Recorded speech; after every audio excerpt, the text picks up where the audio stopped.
What I find with a lot of people is it's not that they're really afraid of paying their closing costs. It's not that they're really afraid that their credit score isn't good enough. It's not that they're worried that they don't have a down payment. It's just when we have something in front of us in life, we find excuses, we find reasons to let our fears play themselves out.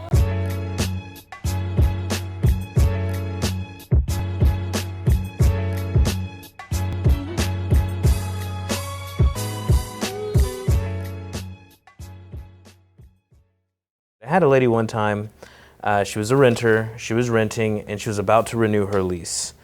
And she said, I only have enough money in my account to pay for my next month's rent. And I said, okay, what if I told you that for less money than it will cost you to pay for next month's rent, I will get you a house of your own, and you won't have to pay the mortgage for 60 days, so you'll live there for free for 2 months, okay? For less money than it would cost you to pay rent next month, I will get you your own home, and you won't have to pay rent, or you won't have to pay a mortgage for 2 months. And when you do pay your mortgage, it will be smaller than what you're currently paying for a nicer house. If I could do that for you, what would you say to that? She says, I don't believe you. I said, well, let me show you, you know? And I'll never forget, this was about 3 years ago. It was when Jean had worked with me. But she came in, she also had a concern about her credit score. She said, my credit scores are really low. I said, how low are they? She said, probably like mid 600s. I said, that's not low. You're perfect. You're right where you need to be. She's like, I don't believe you, but I will go ahead and go through this process just because I know that you won't be able to do it. I said, okay, let's do it. And so she came in, we got her pre-approved as down payment assistance program. I think we were doing Seth Gold Star with this style. We found her a property, had been on the market about 60 days. It was a little bit overpriced. It didn't have the greatest marketing done either. I think the realtor had taken pictures with their cell phone or something like that. It's a nice home. It's a great home.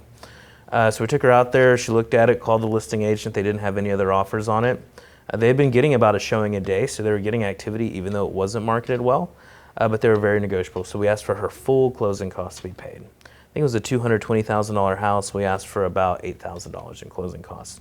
Not only did we have enough money to pay for all of our closing costs, we even had a little bit of money left over to buy down her interest rate a little bit more. So her monthly payment was even lower. And so it was a $220,000 house. Typically, the earnest money on that is about 1%. We only offered them $1,000. Her rent was $1,800 a month. So she paid $1,000 in earnest money, which she got back at closing. She had to pay for her inspection, which was $300. She had to pay for her appraisal, which was another $400. So we were at $1,700 out of pocket, right? Her rent was $1,850, something like that. We had a 35, 40-day close. She got her appraisal money back and her earnest money back. So the only money she spent was for her inspection. Okay, that's the only money that she actually lost. So she only really spent $325. She didn't make her mortgage payment for about 60 days. She showed up at the closing in tears, crying, you know, because she never thought it was possible. What I find with a lot of people is it's not that they're really afraid of paying their closing costs. It's not that they're really afraid that their credit score isn't good enough. It's not that they're worried that they don't have a down payment. It's just when we have something in front of us in life, we find excuses, we find reasons to let our fears play themselves out. And that's exactly what it was. And this lady, because we refused to let her be dominated by that fear, we fought the fear with facts, right? That's how the only way that you fight fear with facts. She came in, and this huge milestone of her life, she was probably like early 50s, had never bought her own home, had seen her friends and colleagues buy houses, and for the first time in her life, while she's been kicking the can down the road, procrastinating, finding reasons and excuses to not buy, to not make this huge decision in her life to where she could start saving and start developing equity for her 2 small boys and for her family, we simply didn't give her an excuse anymore. We told her, like, look, we can do this. I'm telling you for 100% fact that we can do this. And it will cost you less money than what you're currently paying in rent next month. It's a pretty cool thing when you can do that for people. Now, it doesn't happen on every property. And that's the thing, like, we're very clear with her from the outset. We're targeting certain properties where we have a high probability of getting your closing costs paid. Okay? So I'm going to direct you, I'm going to lead you, I'm going to guide you through this path.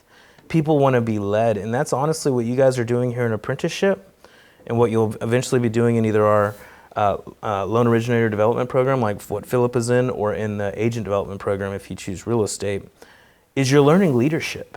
You're learning how to guide people. And you can only do that like when you know the way, when you know the path, when you've like walked that path before or have guided people down that path before. You can't be like a travel agent and send people to places you've never been, you know?